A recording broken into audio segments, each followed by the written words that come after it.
पुढची बातमी अभिनेता सैफ अली खानवरील हल्ल्या प्रकरणातील एक धक्कादायक माहिती समोर आली आहे ती म्हणजे आरोपी शरीफुल इस्लामच्या हाताचे ठसे हे सैफ अली खानच्या घरामध्ये आढळून आलेल्या ठशांशी काही जुळले नाहीत। त्यामुळे या प्रकरणी पोलिसांच्या तपासावरती भलं मोठं प्रश्नचिन्ह निर्माण झालंय। तसंच तपासाचा गुंता वाढण्याची देखील शक्यता आहे। आरोपी शरीफुलच्या हाताचे ठसे जुळेना। मुंबई पोलिसांच्या तपासावर प्रश्नचिन्ह।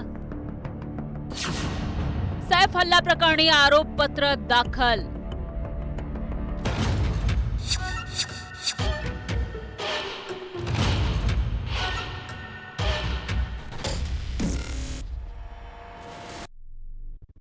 अभिनेता सैफ अली खानवर हल्ला प्रकरणी पोलिसांनी बांगलादेशी नागरिक शरीफुल इस्लामला अटक केली। सैफ अली खानवर चाकू हल्ला केल्याचा शरीफुलवर आरोप आहे। या प्रकरणी मुंबई पोलिसांनी कोर्टात आरोपपत्र दाखल केलंय।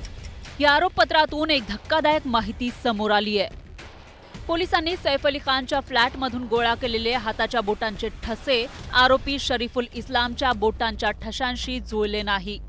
पोलिसांनी जवळपास 20 नमुने राज्य CIDच्या फिंगरप्रिंट ब्युरोकडे तपासणीसाठी पाठवले होते। त्यापैकी 19 नमुने शरीफुलच्या हाताच्या ठशांशी जुळले नाही।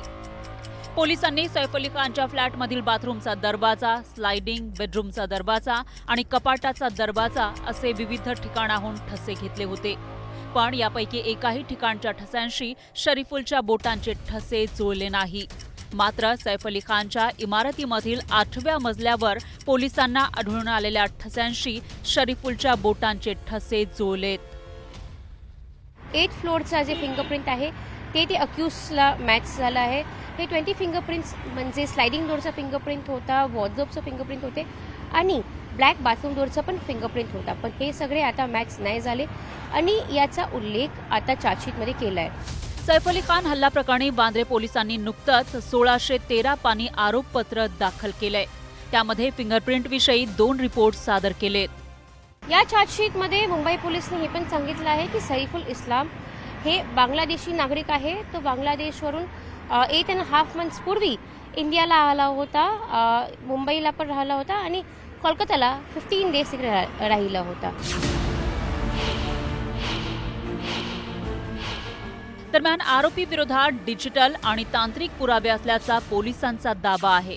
सैफ अली खानच्या इमारतीतील CCTV फुटेजमध्ये कैद झालेली आरोपीची छबी शरीफुलच्या चेहऱ्याशी जुळली आहे। तसंच सैफच्या नोकरांनीही शरीफुलला ओळखल्याचा पोलिसांचा दावा आहे। त्यामुळे आरोपीच्या बोटांच्या ठशांचा मुद्दा गौण असल्याचं पोलीस सूत्रांचं म्हणणं आहे। यशा कोटक, न्यूज 18 लोकमत, मुंबई।